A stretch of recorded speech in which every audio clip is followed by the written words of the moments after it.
ऐसा क्या खास लगा आपको प्रीतेश की फिल्म में उनकी, जो आपने फिल्म के लिए हाँ कहा और फिल्म का हिस्सा बने? प्रतेश चक्रवर्ती एक नौजवान, प्रतिभावान, young, talented, full of life, creative director हैं। एक अच्छी फिल्म बनाने की कोशिश कर रहे हैं, एक अच्छे सब्जेक्ट के ऊपर काम कर रहे हैं, तो ना कहने का कोई प्रश्न नहीं होता था।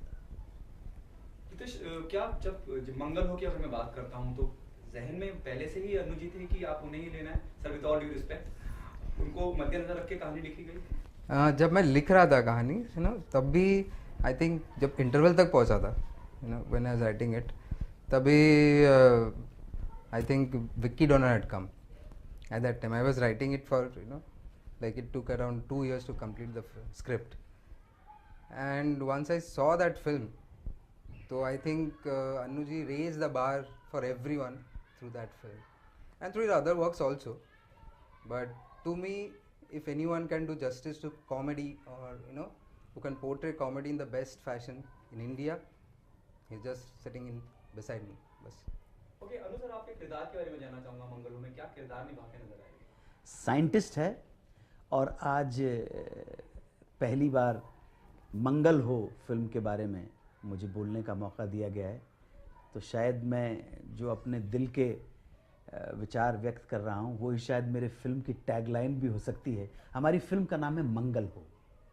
मैं प्ले कर रहा हूँ साइंटिस्ट, वो साइंटिस्ट जो ढूंढने की कोशिश कर रहा है कि मंगल पे जीवन है या नहीं है। वो साइंटिस्ट जो ढूंढने की कोशिश कर रहा है कि मंगल पे जीवन है या नहीं है, और एक हम दोनों हैं जो ढूंढने की कोशिश करेंगे कि जीवन में मंगल है या नहीं है। ठीक है? आप समझ रहे ना, ये डबल मीनिंग का डायलॉग है। साइंटिस्ट ये ढूंढने की कोशिश कर रहे हैं कि मंगल पे जीवन है या नहीं है, और हम दोनों मिलके ये कोशिश करेंगे कि हमारे दर्शकों के जीवन में मंगल है या नहीं है।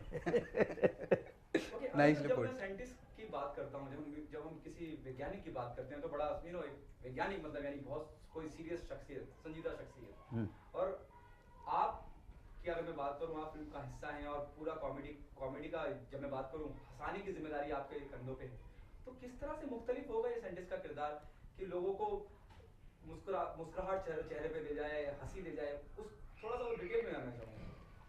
अगर डिटेल में जानना चाहेंगे तो मैं इतना बोल सकता हूं कि दुनिया के जितने बड़े बड़े साइंटिस्ट हुए हैं, जिन्होंने मानव के कल्याण के लिए बड़े बड़े आविष्कार किए, बड़ी बड़ी डिस्कवरीज किए, उनका क्योंकि सारा ध्यान किसी नई चीज़ को रचने में रहता है। और मैं आगे बढ़ने से पहले एक बात बताना चाहता हूं कि I have always been a man of science, man of logics and reasons, and I was a student of science also, chemistry, physics, mathematics का, और काम कर रहा हूँ मैं एक क्रिएटिव बिल्कुल आर्ट के फील्ड में, लेकिन मेरा अप्रोच जो है लाइफ के लिए बहुत साइंटिफिक है, और इत्तेफाक से अब मैं साइंटिस्ट का रोल कर रहा हूँ।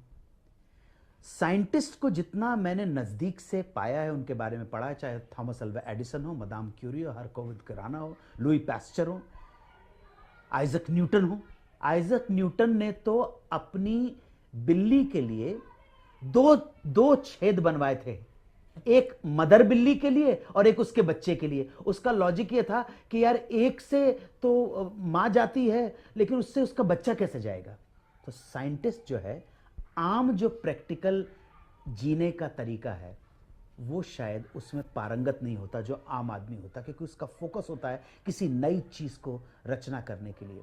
थॉमस अल्वा एडिसन, जिसके एडिसन नाम का शहर बसा हुआ है न्यू जर्सी के अंदर, आप ताज्जुब करेंगे कि मैं आज तक कभी ब्रॉडवे गया नहीं हूँ, लेकिन हमेशा एडिसन की दरगाह पे, मैं तो दरगाह बोलूँगा, कब्र पे, क्योंकि एडिसन ने जिन चीज़ों का इन्वेंशन किया है वो इन्वेंशन आदम जात के लिए हमेशा भलाई के लिए काम, ये बल्ब जिसमें आप काम कर रहे हैं वो भी एडिसन ने इन्वेंट किया है। मैं हमेशा एडिसन की ग्रेव पे जाता हूँ, क्योंकि मेरे लिए जितनी मानव जाति की सेवा एडिसन ने या किसी आइजक न्यूटन ने या लुई पास्चर ने या बेंजामिन फ्रैंकलिन ने की है, शायद उतने आपके पीर फकीरों ने नहीं की होगी।